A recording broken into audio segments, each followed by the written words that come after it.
sejahtera untuk kita semua. Salam kebajikan. Saya Mayung Kumala Oka, seorang mahasiswi semester 6 Program Studi Pendidikan Bahasa Indonesia, Fakultas Keguruan dan Ilmu Pendidikan Universitas Samudra. Saat saya memutuskan untuk menganyam pendidikan di bangku kuliah, guna mendapat pekerjaan yang lebih baik, dan untuk mendapatkan kehidupan yang sejahtera, banyak orang yang bertanya, dan mungkin sekarang telah menjadi pertanyaan Anda. Ngapain lagi belajar bahasa Indonesia? Toh dari bayi kita juga sudah berbahasa. Ngapain milih kuliah di program studi pendidikan bahasa Indonesia? Dari SMA, SD sampai SMA, kita aja udah belajar bahasa Indonesia. Jadi ngapain lagi? Apa kurang? Banyak tuh yang enggak kuliah di bahasa Indonesia, tapi dia pandai berbicara, pandai menulis, tahu sastra. Pertanyaan yang mengandung hinaan ini sering dilontarkan kepada saya ataupun rekan seperjuangan saya. Mari kita bahas satu persatu. Kita mulai dari apa itu bahasa. Bahasa menurut Kamus Besar Bahasa Indonesia adalah sistem lambang bunyi yang arbiter yang digunakan oleh anggota suatu masyarakat untuk bekerja sama, berinteraksi, dan mengidentifikasi diri. Artinya, bahasa adalah lambang bunyi yang dikeluarkan oleh alat ucap manusia yang bersifat arbiter, mana suka, dan konvensional yang disepakati dan dimengerti oleh masyarakat umum untuk saling berkomunikasi dan berinteraksi.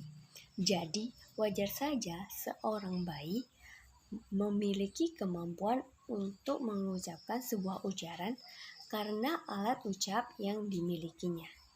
Namun, apakah ujaran yang dihasilkan itu dimengerti dan konvensional?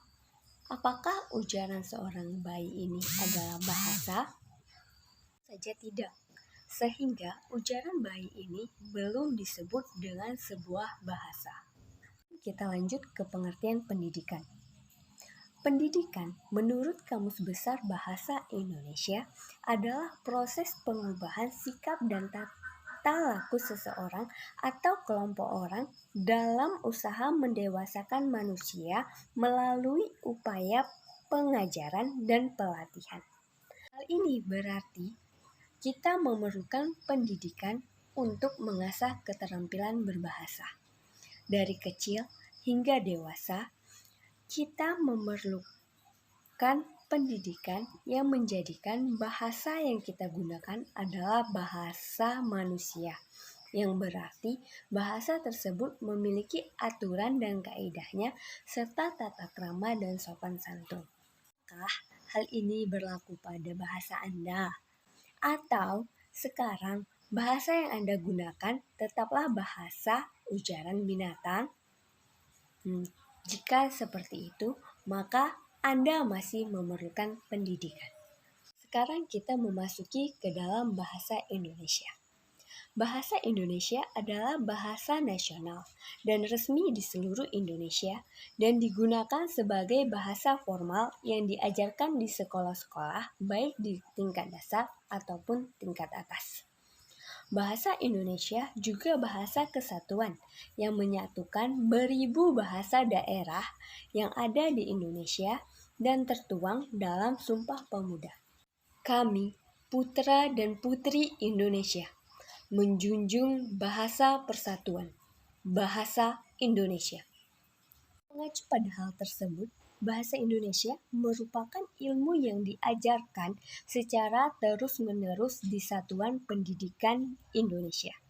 Jadi, selama Indonesia berdiri, maka ilmu bahasa Indonesia ini juga tetap akan ada. Sehingga peluang pekerjaan menjadi tenaga pendidik bahasa Indonesia menjadi luas dan terbuka. Dalam menimba ilmu di program studi bahasa Indonesia, guna mendapat gelar strata 1 pendidikan bukanlah hal yang mudah. Yang harus ditanamkan pada diri Anda adalah Bahasa Indonesia bukan sekedar berbicara, mendongeng, membaca, dan menulis. Anda berbicara atau berretorika, Anda harus memperhatikan berbagai aspek, termasuk aspek semantik dan pragmatiknya. Saat mendongeng, Anda juga harus memperhatikan kajian prosa fiksinya. Dan ketika Anda membaca, Anda banyak hal yang harus Anda perhatikan. Dan saat Anda menulis, dalam merangkai kata, Anda harus memenuhi nilai fonologi, morfologi, serta sintaksisnya. Apakah yang saya ucapkan telah Anda pahami? Atau Anda sama sekali tidak memahaminya?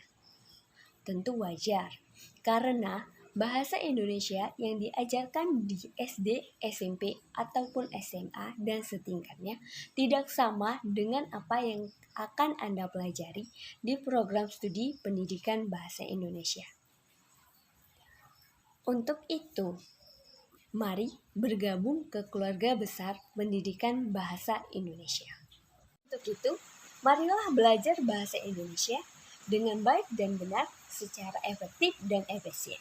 Sekian dari saya. Jika ada kesalahan kata, mohon dimaafkan. Karena kesempurnaan hanya milik Tuhan Yang Maha Esa.